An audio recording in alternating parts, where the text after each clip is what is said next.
Hello and welcome to How to Deal with Grief and Trauma. My name is Natalie Himmelrich.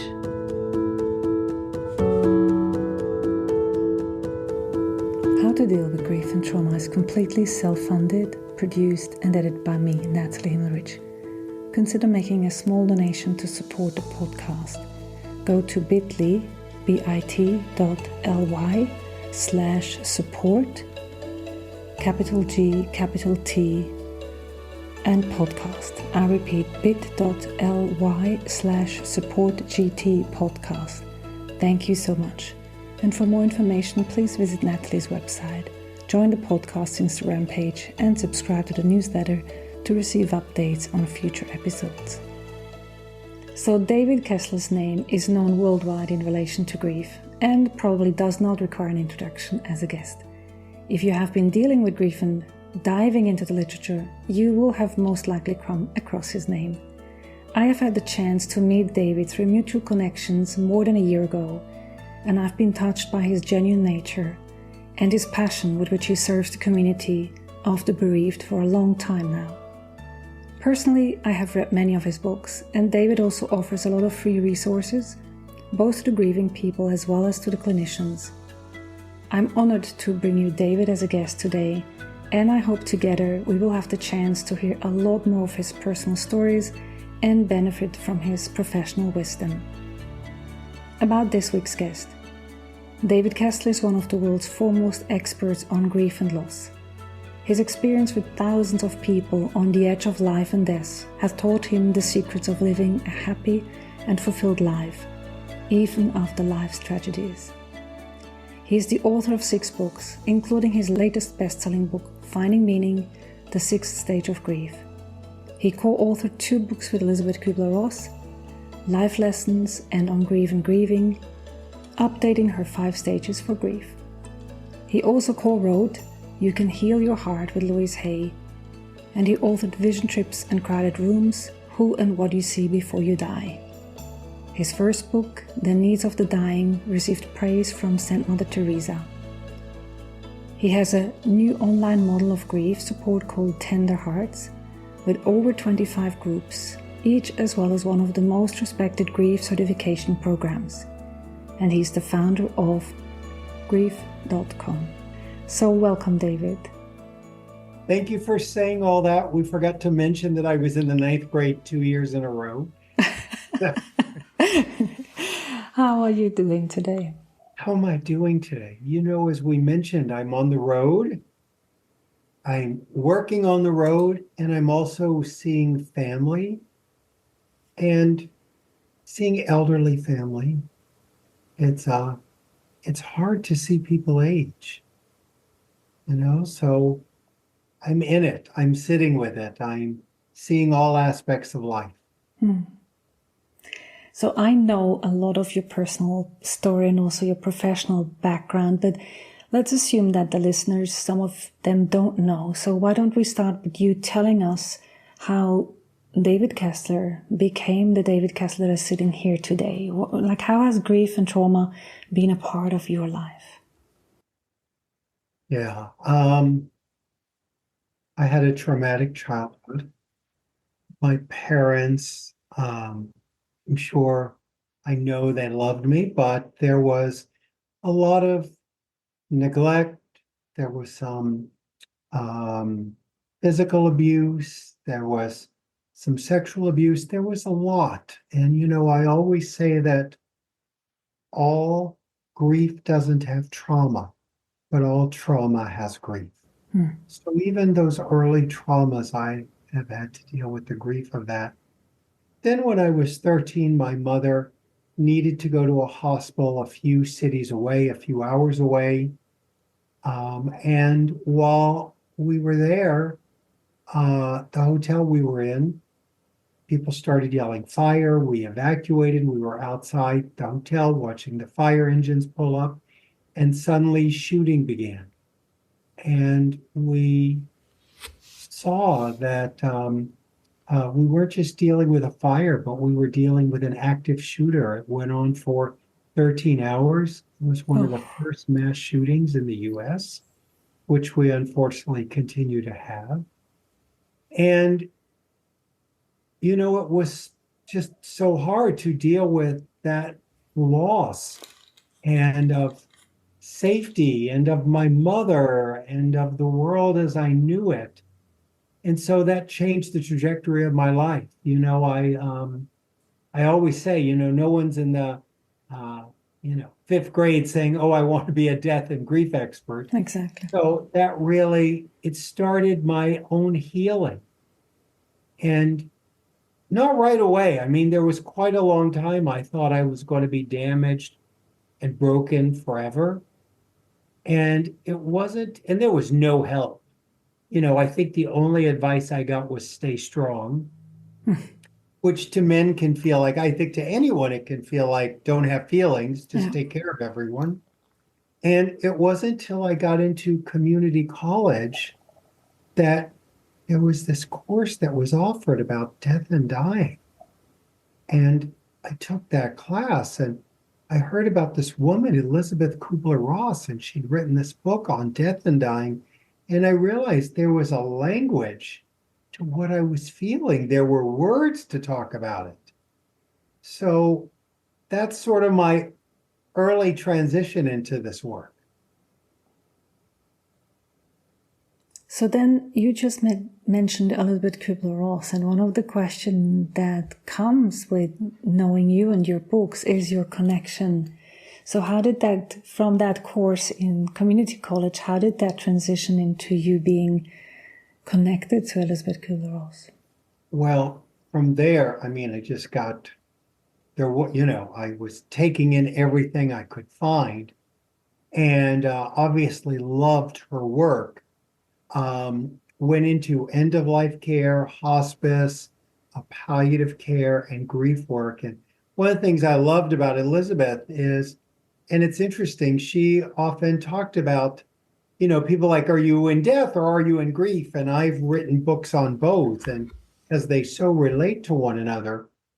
And so I went into end of life care, into palliative care, and I knew from my childhood there was a better death than my mother had to be had. And so I wanted to help people have that and find a way for them to express their grief. And I grew in that arena and learned all I can and helped people and was working in end of life care.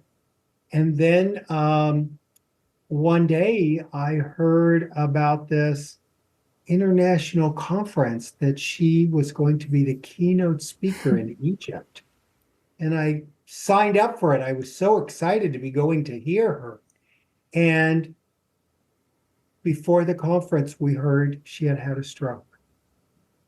And I remember talking, and obviously wasn't able to be there. And I remember talking to the conference planner about how's she doing? Do you know? And the conference planner said, I don't know, and I don't know if I should call. And she said, maybe you can give me some help when I would get back to the States about how to check in. So we get back to the States, and I talked to the planner, and she said, here's her son's phone number. Maybe you can see how she's doing before I call. And I said, okay, fine. And I called her son, and he was lovely. I introduced myself, and he said, Mom's, dealing with things that's really hard, but she's, survived the stroke and dealing with it. And here's her phone number. You can call her. And I I was haven't shocked. heard that part. I haven't not yet heard that part. I was shocked, and I call her up and tell her who I am and that I was, going to Egypt and was looking forward. And she was like, tell me how the conference was. What was it like? I wish I would have been there. She told me about her stroke. We had a lovely discussion. And at the end of the call, I said to her, I hope someday, somehow, we get to meet. Just left it very open. And she said to me, how about Tuesday? And, I noticed right then, I was like, maybe we'll run into each other. And I was talking to this woman who had helped introduce hospice into this country. This wasn't a woman that was like, yeah, maybe our paths were crossed. She's like, how about Tuesday? So that Tuesday, I got to meet her, and it began a wonderful friendship. And I was working on my first book, The Needs of the Dying. And Elizabeth said, when I first met her, she said, I'm done with work. If you want anything, I'm not giving anything. I'm not doing anything. I'm done. And I said, no, I'm just visiting. And we became friends. And the joke was she could not keep her hands off my first book. It was like, did you talk about emotions? Did you talk about the spiritual side? Did you talk about the quadrants? I mean, she was just in it. And then we ended up writing a book together, Life Lessons. And I told her, because our friendship ended up spanning years, I would tell her all the time, Elizabeth, people are misusing your stages and they're not understanding them, and they're turning them into 5 easy steps for grief. And it was very challenging for her to deal with it, because I want you to think about this. This is a woman who wrote 26 books. Oh my gosh, I can't even tell you all the languages, thousands of lectures, and everyone wants to reduce her work to 5 words. Mm-hmm. And that used to drive her crazy, and there was even one time, I remember a clinician coming to visit, and the clinician told us the whole background of this person they were working with, all the details, and we were waiting for the question. And then at a certain point, the clinician said, okay, here's my question. What stage are they in? And Elizabeth went, forget the stages, just meet them where they are. And whenever Elizabeth said, forget the stages, people thought, oh, she's discounting her work. She doesn't believe in her work. It wasn't that. She just didn't want our grief experience or our dying experience reduced to 5 words. Yeah. I'm glad that you spoke about that, because this is a kind of conversation that I have with many people reading up about it, and then they want, what am I doing? Where am I? They want to understand where they're at with their grief, which is understandable. That's the job of the mind. But as you say, it's meet yourself where you are, and I guess that's the most difficult in your own experience. I want to take a leap back into your personal story. So you mentioned the shooting when your mother was in hospital, and then we sort of went elsewhere, and then you said after the death of your mother. So maybe we can connect the dots between the hospital visit and then the death of your mother, so that people understand what age were you? My mother was in the ICU dying at that time, mm-hmm. and across the street from that hotel. So I had to deal with seeing all this trauma of people die in this hotel shooting, from the first responders to the hotel guests, to then a couple of days later, my mother dying and us not being allowed to be with her. Mm. That ended up carrying a lot of trauma for me that I had to deal with, and probably still deal with from time to time. And you were 13 at the time, right? I was 13, yes. And the reason why you couldn't be there was the trauma or the tragedy that was happening with the hotel, or due to the hospital's regulation? No, the hospital had a rule that you had to be 14 to be with patients, and I was 13. Okay. Now, there were a couple of nurses that let me in. Mm-hmm. But, back then, the family was seen as interfering with the healing process. I hope that that's changed, and I think it has more and more. But, we're still not great about always allowing children in. Yeah. I understand there's, rules about infection control, and sometimes it's not a good idea. But also at the same time, hospitals are much better now about, when someone's dying, allowing the whole family in and lightening up on the visitation rules. So looking back over your life, since those tragic incidents in your life and the loss of your mother, if you're looking back, how did you deal with that as a young teenager? And now, you said you're probably still dealing with that. It's like a combination of all those things. But how did you deal with the loss of your mother then? I don't think I did then. Mm-hmm. I don't think I did. I really, it wasn't until I could talk about it. And I'll tell you, just finally getting the words. And I remember, meeting someone one day who also had a parent die, and just being able to talk to other grievers helped so much. And, Hope Edelman's work, so just so much work around, from Kuebler Ross and, so many people in this area that just gave language and helped me begin to express those feelings. Mm. So would you say it was like a continuous thing and still continues to this day? Still continues. Mm. And then your story of loss hasn't finished there. I mean, you talked about meeting family members that are elderly, but also I know that another loss that is the same for both of us is the loss of a child. Yes. How old were you when your son died? So 7 years ago,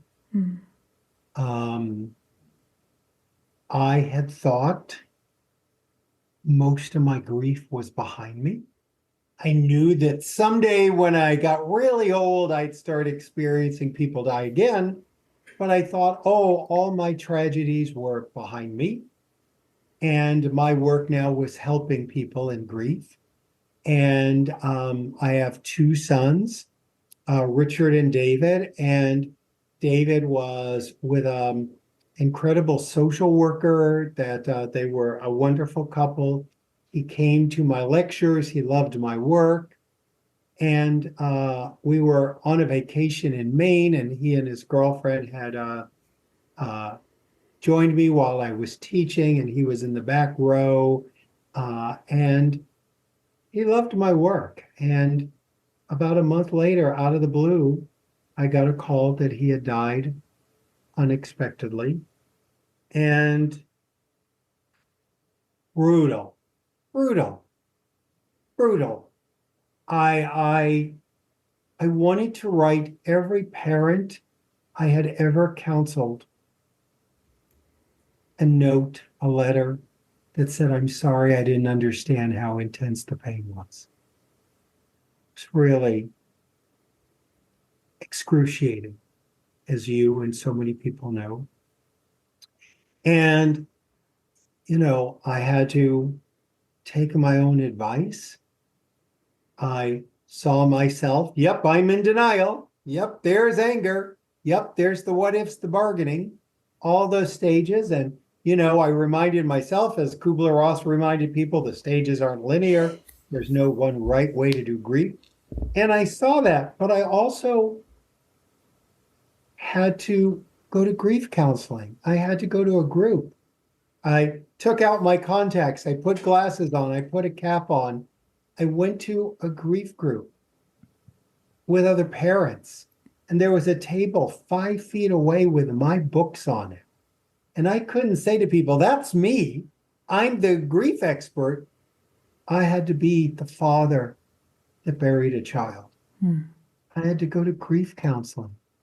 I had to do all those things. And I'll tell you, Natalie, as you may well know, it's easier to say, go do this, go to a group, go to grief counseling, than it is to do it.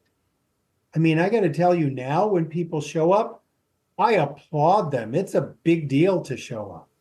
It's a big deal to show up for ourselves. Absolutely. So, I've had to deal with this professionally and personally in so many ways. And, whether you're a grief specialist or anything else, we're not exempt from loss in this world.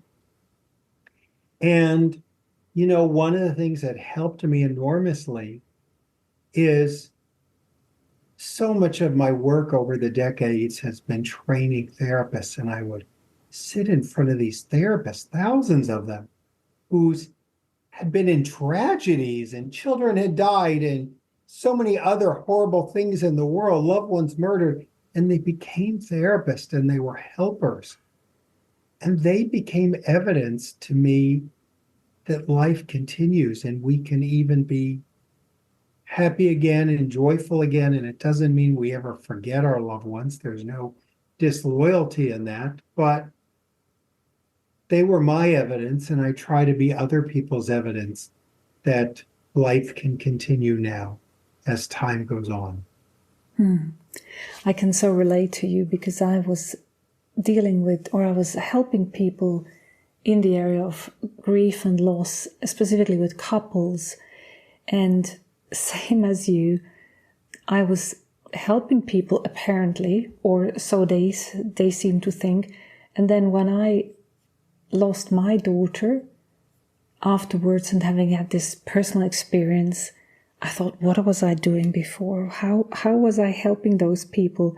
The personal experience just gave such a different kind of level to the training of grief and loss that I had that was unimaginable before. I mean, I remember what we were taught, what I had learned, and I thought of understood it, or thought I did. And I even still specifically remember a friend of mine here in Switzerland, which we visited when we were living still in Australia.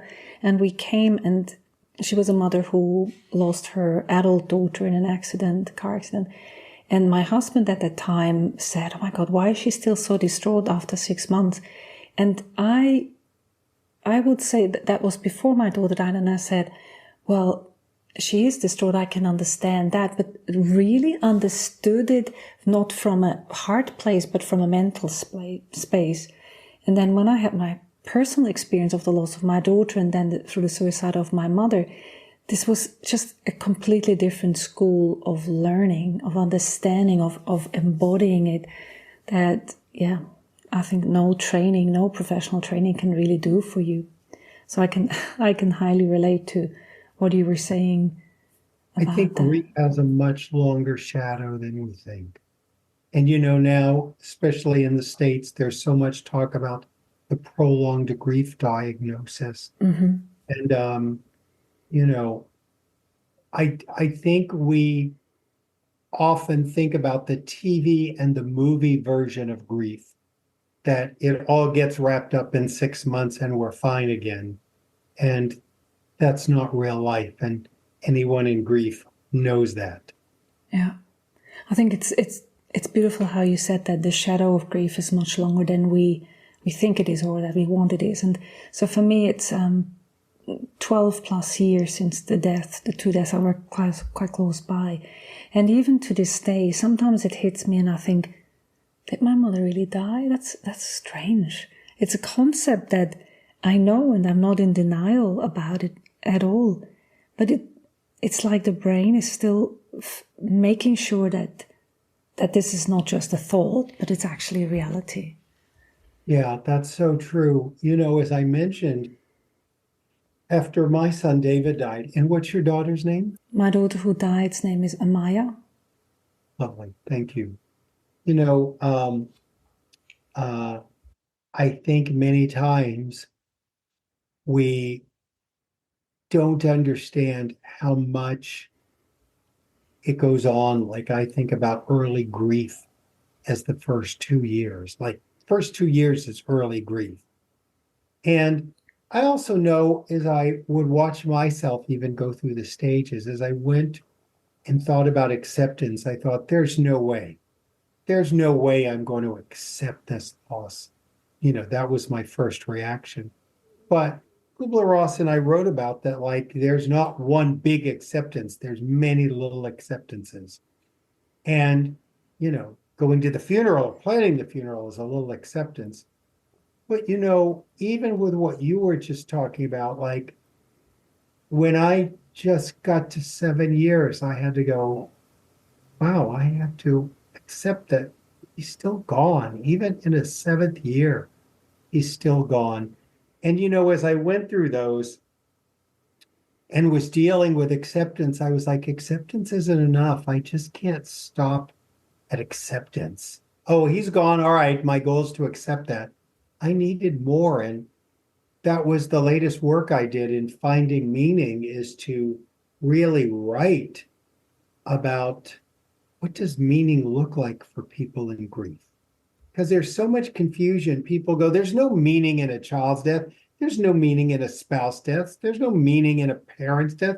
And I go, of course not. The meaning is not in their death. Their meaning is what we do later. It's what we do after they die. That's where the meaning is.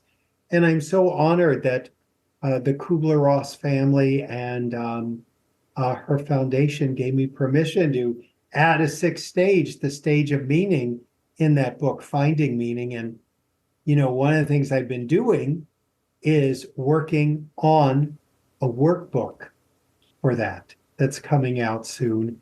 And because I wanted, people saw Finding Meaning and they're like, oh, I'm not ready for meaning, I'm in pain.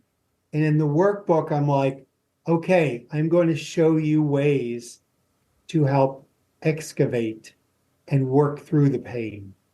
So that's really been interesting to do. And it's actually finally up on Amazon. It's a blue book, Finding Meaning, the workbook. So look for the blue book there. Fantastic. You know what? When you were talking, I was just reminded that when my clients talked about the stages or wanted to find out where they were and how long it's still going to go or what they could do, which is natural to question or to try to find your way through the maze, I would use the stages model, if we want to call it like that. And I would say the way I see it is like a circular way of moving through those. And if you want to call it like pie slices, and they have different names or different emotions, and you go through it again and again, and you circle further and further away from the impact that the trauma had in your life. And the further you get, the emotions, you might come back to anger, you might come back to bargaining, or in my case, I might come back, is it really true? No, can't be, or why did you do that? But I come back and again, but the center is further away from where I'm at now. So I travel and I go forward, but it's not the same as it was in the first few months. And grief is messy. Exactly. Grief is chaotic. And I never say to anyone, oh, here's the model you're in. I mean, if someone goes, I'm angry, is that crazy? Is it normal? I'll go, oh my gosh, it's so within the norm, it's got a stage. But, I just began a new grief educator program for our certificate folks. And I teach about 7 models in there. There's no one right model. And, back in Kuebler Ross's day, they all knew each other. And I not only teach the Kuebler Ross model, I teach about William Worden and his tasks, and Therese Rando and her R's, and George Bonanno, and, Robert Niemeyer. I mean, there's tons of models out there. And most people in grief, I don't think anyone in grief has said to me, which model am I in? It's just to be with them, to witness their grief. Yeah. We need our grief witnessed. We need to know that we're seen, heard, we're valued, our pain is valued, our loved one's life is valued. I love what you just said. That was spot on. And for me, when I think about it, I was reflecting on that with another podcast guest but my first book about grief, Grieving Parents, I wrote in my 2nd year. And looking back to that book, this was a way of processing it. And it was actually good that this is written, not in stone, but in a book, because when I look back, I see that I'm not there. Even just a year later, when I translated it into German, I was doing a literal translation because I had to, because of the media that it got here in Switzerland. And I wasn't intending to write more books. A book wasn't even as part of my bucket list. But so I translated it into German, and I would read my words and say, no, I can't say that. That's not how I feel in my next stage of life. But it was interesting to see the transition that I've made, even just within a year. And I would say it's partly due to the work that I've done and partly due to the time that has passed of me dealing with that, of interviewing people and so forth. But it's good because that first book still talks about my anger at myself, for example. And it's there written. It's not something that I remember or that I feel different now and so it's no longer clear. I have it there in black and white. And the other thing that I was wondering, you talked about the time and you mentioned 7 years. And interestingly, the question that you probably hear a lot is, how long does it take to get over the grief or to grieve for a spouse, a child, and so forth? And there's a German grief specialist or expert, Roland Kachler, and he said at one point, because he lost his son as well, and he said, for me, in my understanding, it took him like 7 years to just come to the place of being,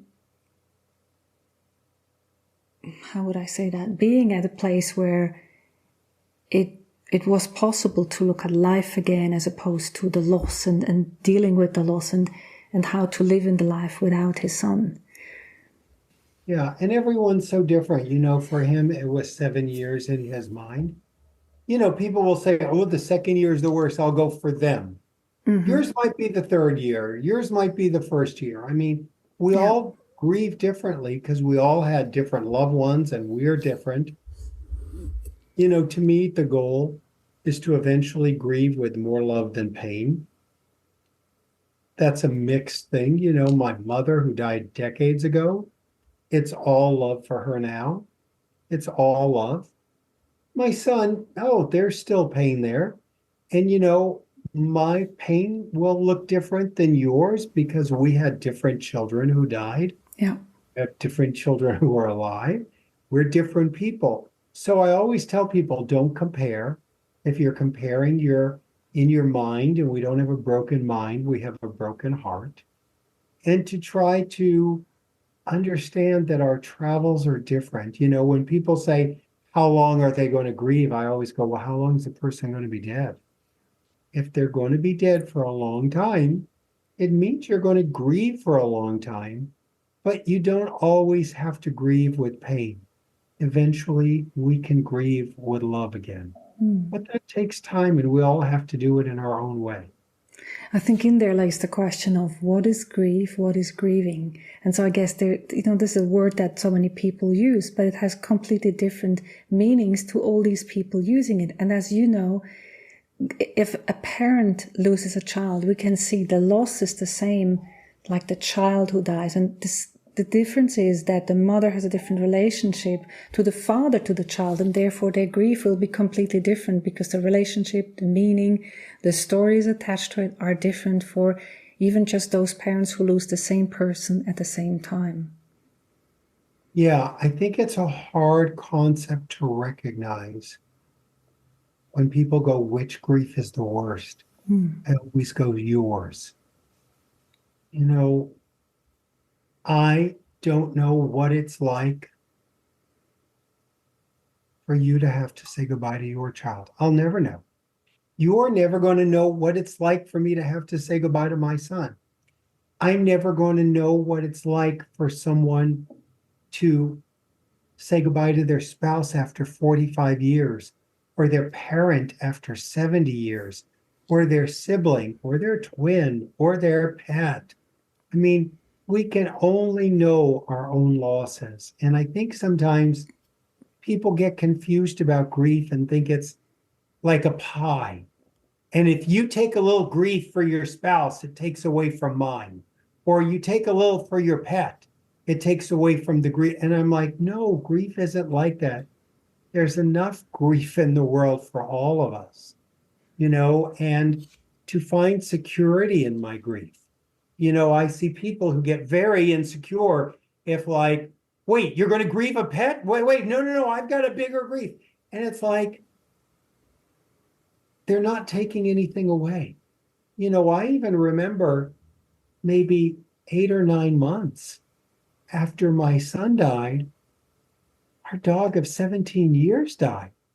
And people would say to me, which is the worst? Was it your dog? And I'm like, there's no choosing. There's no deciding which is the worst. I'm a human being that has to grieve my son and grieve my pet. And I've grieved my mother and grieved my father. There's no pick. I think it's crazy when people are like, pick the worst one. Why? Why do you need me to pick the worst one? They're all horrible.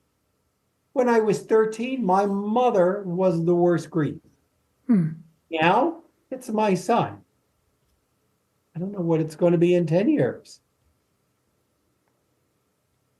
And I think in the moment when you lose, whether it's your pet or your spouse or your son, in that moment, that's where it, to me, I remember that when I had 2 cats and one died shortly after the other. And with the first one, it became clear that she wouldn't make it through another operation. And I knew that consciously.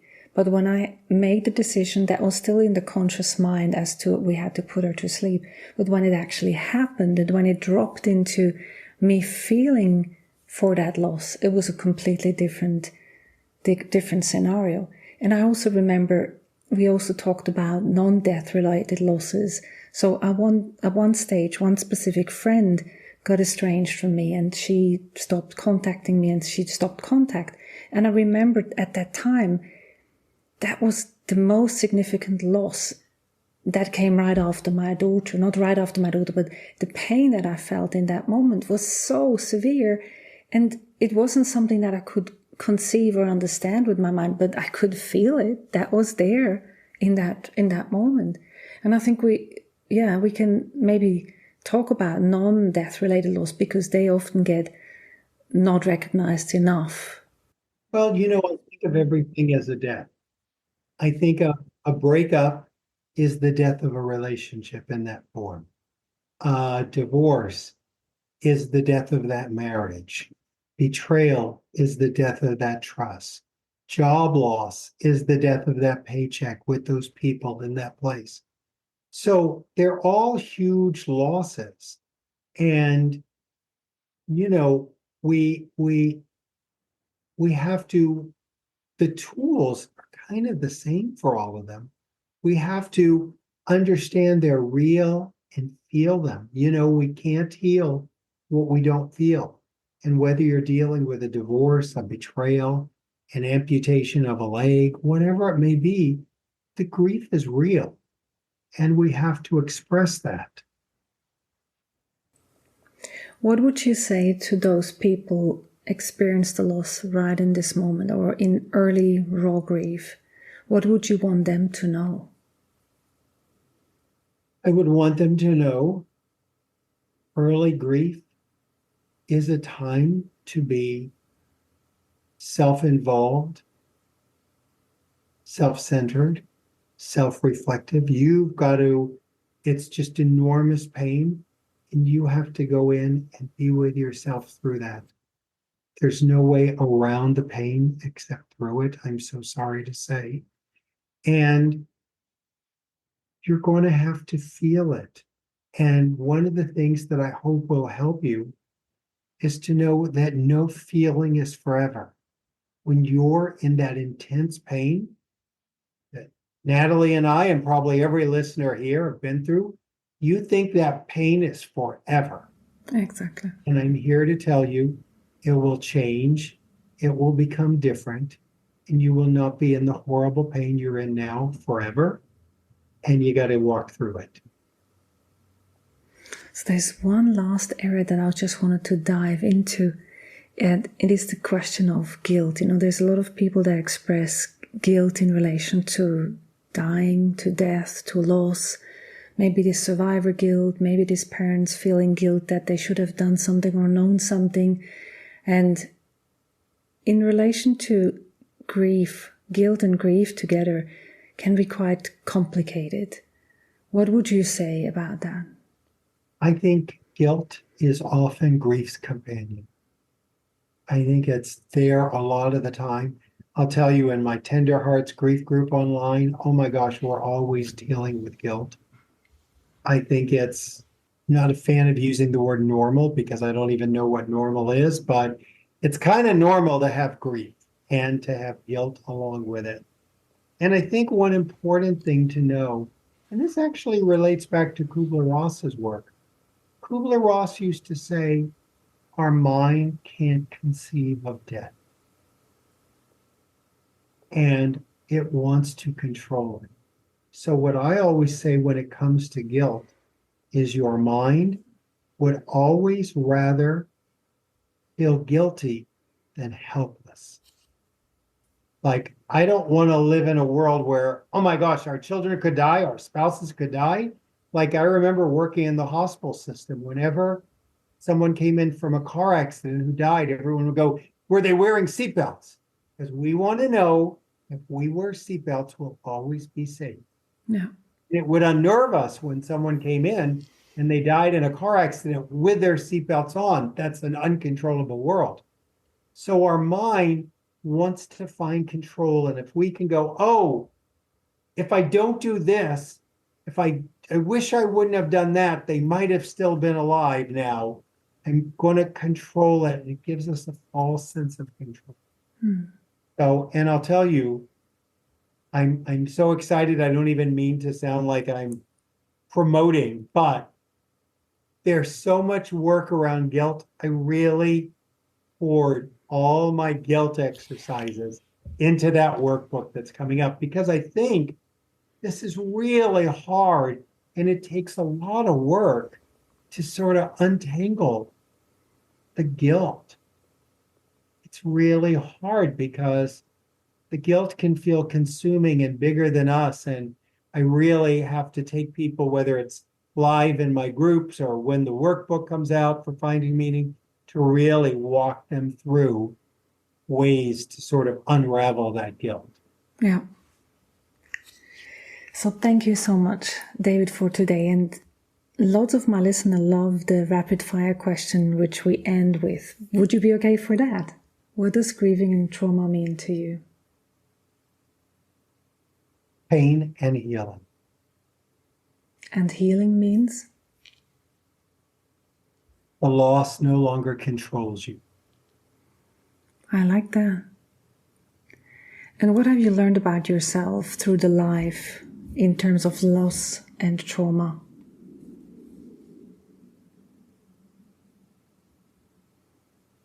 That I can walk through the dark nights. And what would be one thing that you wish people knew about loss and trauma?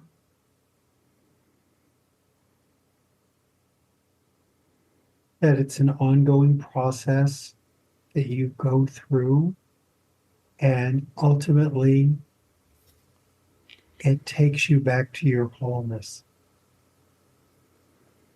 And what would you say is one specific thing that has changed since your losses and trauma that you wouldn't want to miss? I'm more compassionate. I'm more present. I value this life more. Thank you so much, David, for your time and sharing yourself so beautifully. Thank you for having me, and thank you to everyone who's listening. Thanks for listening to How to Deal with Grief and Trauma.